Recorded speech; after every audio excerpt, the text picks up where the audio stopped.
So ito yung dalawang system na kina-classify ng ergodicity. Yung dynamical and stochastic system. So pag sinabi mong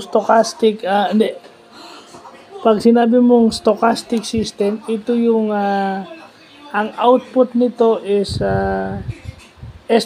nung output nito is an estimate of the real output involving probabilistic elements. So, ibig sabihin, stochastic process, ito yung may probability.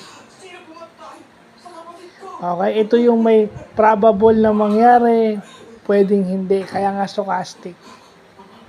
Pag sinabi mo namang dynamical system, ito yung any system, man-made, biological, or physical na nagbabago with respect to time.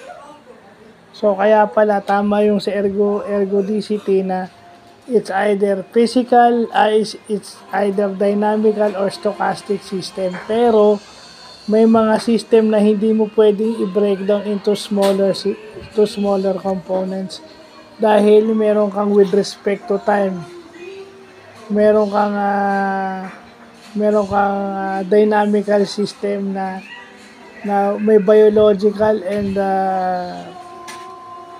na nag-change natural. Kaya pala may ganon. Nag-change siya naturally with respect to time. Meron naman na probable, di ba, yung stochastic. So pinatutunayan lang nito yung ergodicity na sinasabi. So, yun lang yung napag-aralan natin ngayong araw na to.